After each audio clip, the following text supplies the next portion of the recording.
Hi personal developers, welcome to my YouTube channel. Today I'm gonna share with you part 2 of my conversation with Ivana on what is it, how is it to live with an autoimmune disease. If this is your first time in my channel, hi there. If it's not your first time in my channel, hi there, welcome back.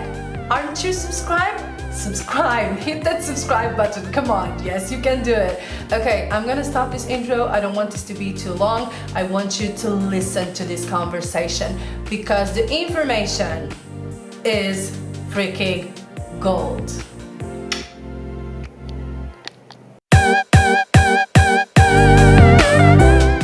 Yes. Like medicine helps sometimes. Yes. Okay. Yes.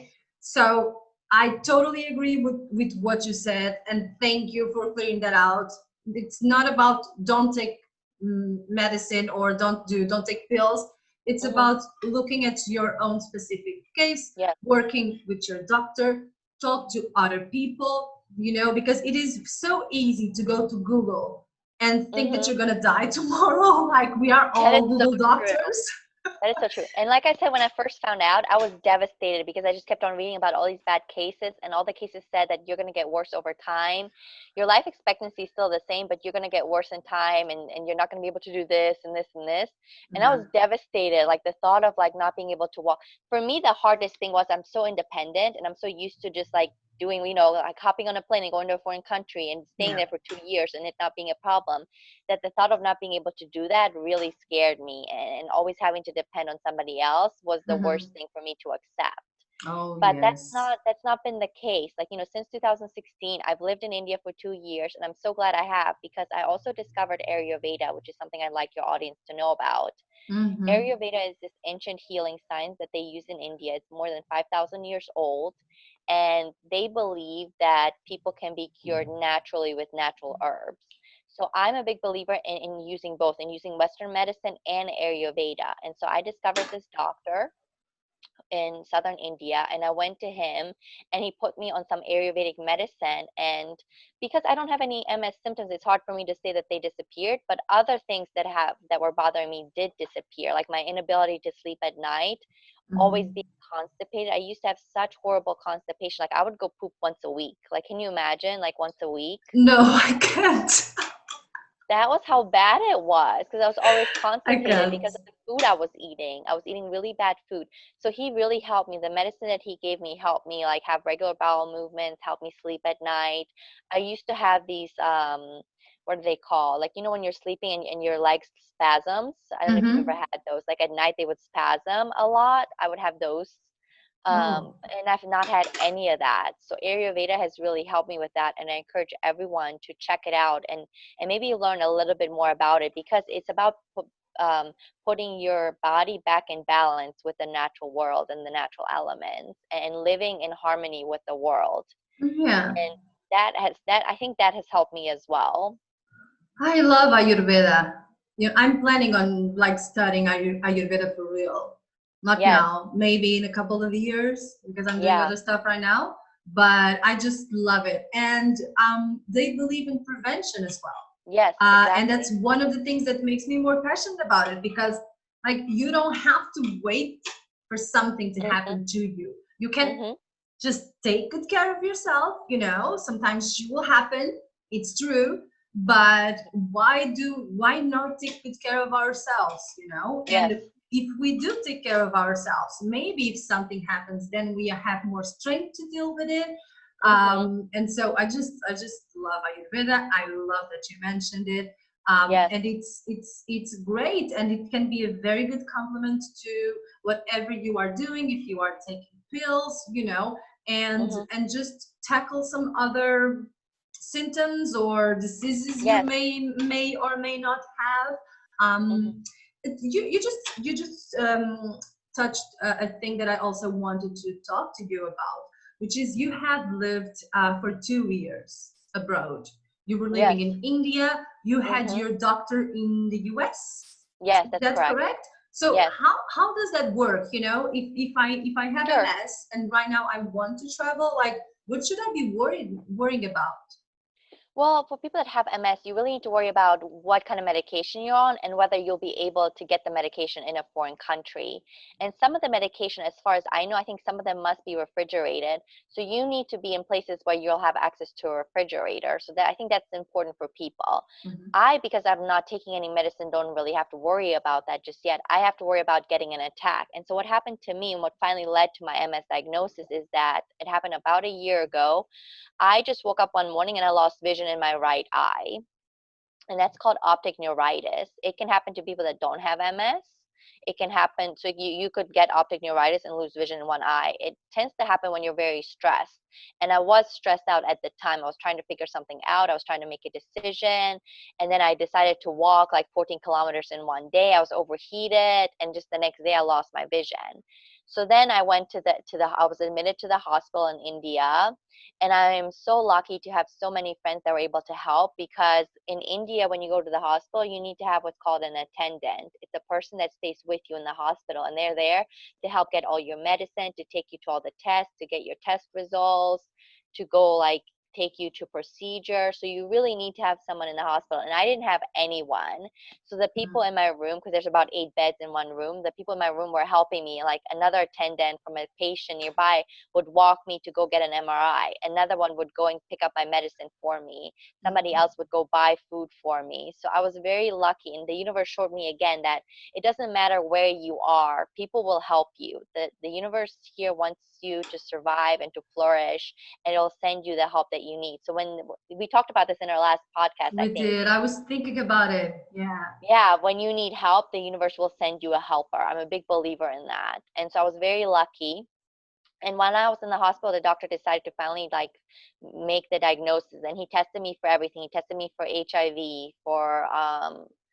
for lupus, for Lyme, they did a spinal tap. You know what that is? It's like where they take fluid from your spinal fluid. Okay, And I know the procedure itself wasn't horrible, but afterwards you feel so dizzy and you can't sit up and you always have to lay down. It was awful.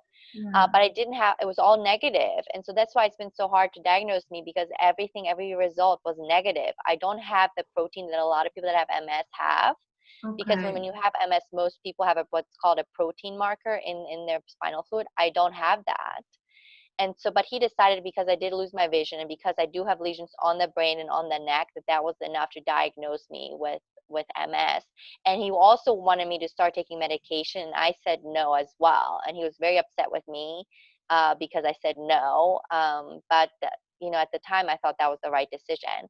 So to get optic neuritis, like, it's going to take about a year for it to clear up. So I'm getting close to it. And my vision has started to return. It's not 100%, but it's getting better daily. And so I think it's important to like find out, like, are you taking medication? Can you get that medication in the country you're going to?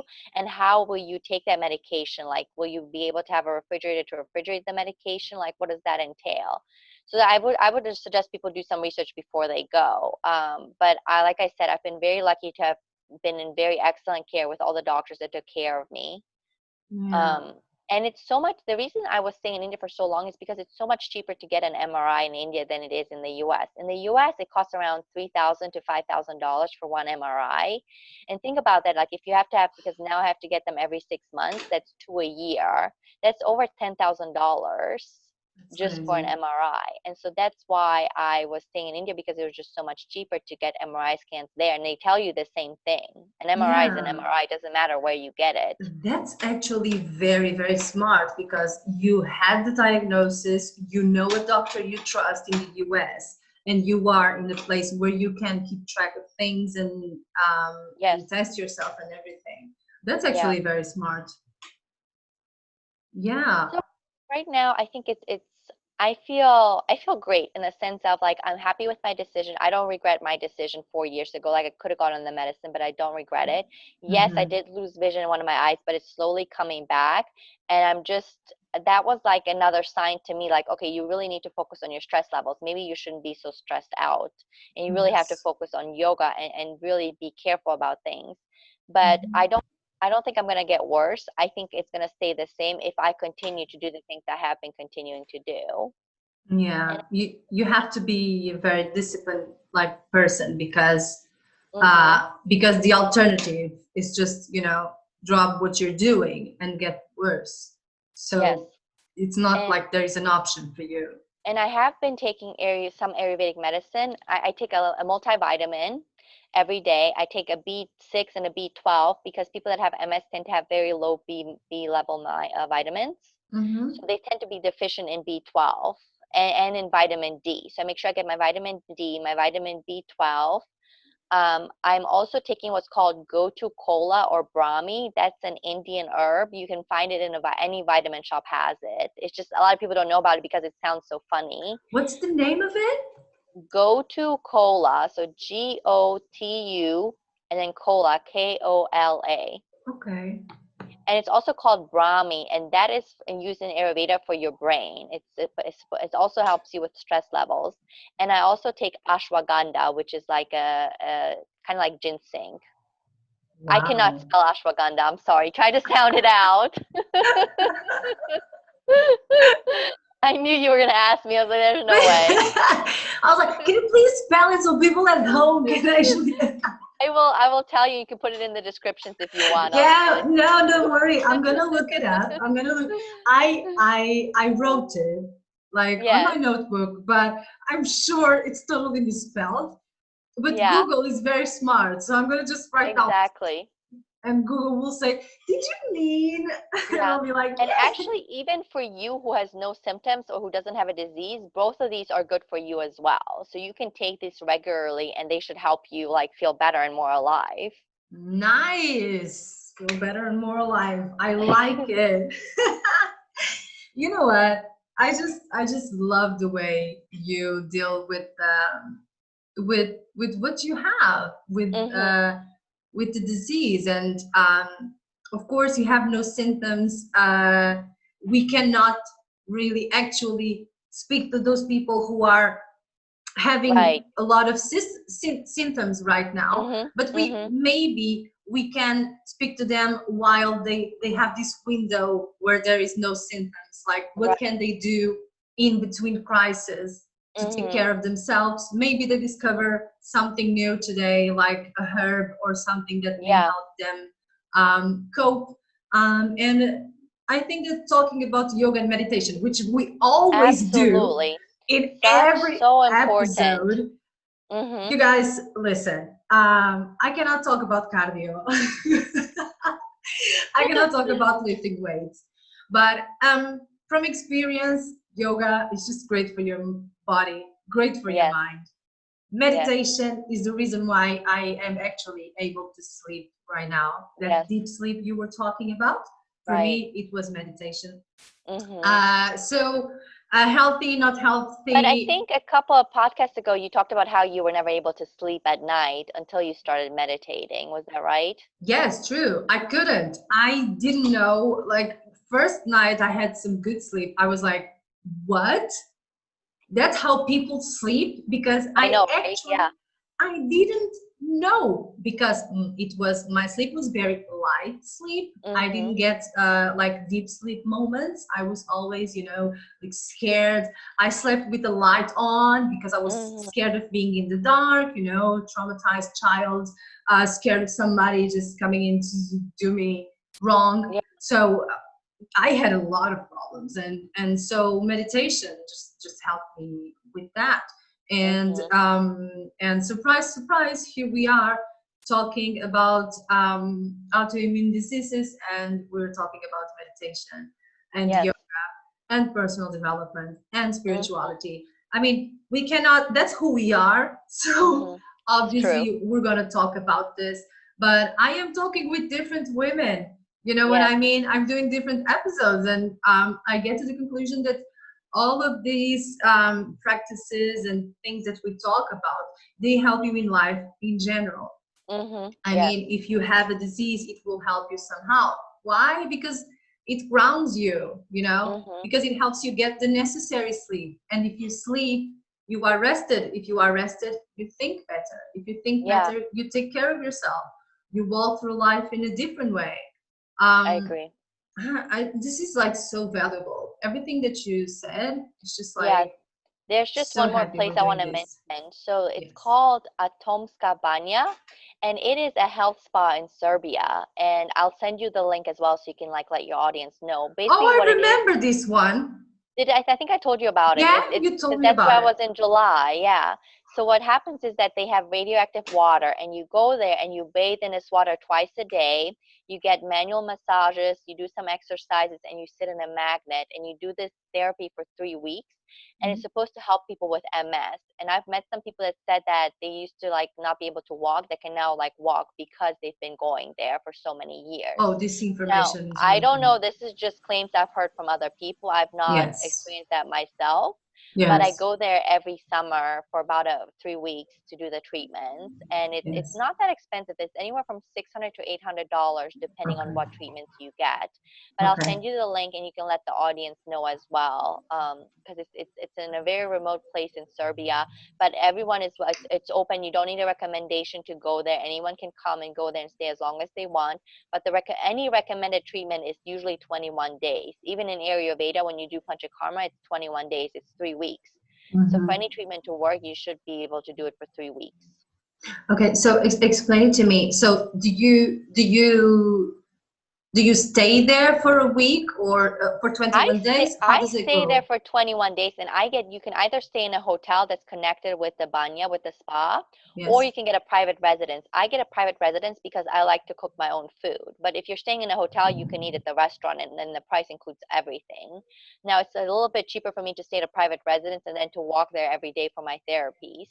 And you Okay. come, and in the morning you go and you sit in the water. You might have what they call a hydraulic massage. I think that's what it's called. And basically it's with a long hose, and pressured water is coming out, and they massage your body all Oh my over. God, that sounds great. I'm sorry. I'm being very I'm being an idiot right now, but seriously. No, it is not. It's supposed to help you That's because great. people lose muscle weakness. People that have MS start to lose like feeling in their muscles. So this helps like, get the muscles going again. Or you can sit in what looks like a jacuzzi, and I do that. Like you just sit in a jacuzzi for 20 minutes, and this water and you start to feel different. I don't know what the water does, but it does do something because I feel different when I leave there every year. Mm-hmm. That's so interesting. And it's only for MS, for people with Well, MS or it's known as the spa for MS because Serbia has like 20 of these spas for all different things. Like there's another spa that's a lot nicer and it's a lot more modern, and that's known for like people that have bad stomachs, like people that have problems with their stomach.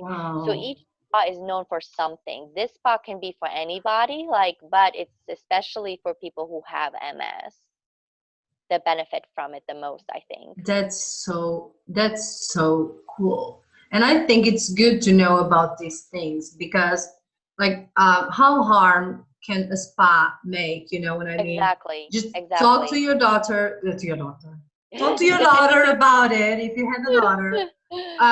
Talk to your doctor about Yes. it and check if that's okay because I mean any alternative I think I mean, there's it's no harm. If you go there, there's no reason that you're not going to get harmed sitting in the water. It's all very natural. So nothing horrible is yeah. going to happen to you from going there. It can only help.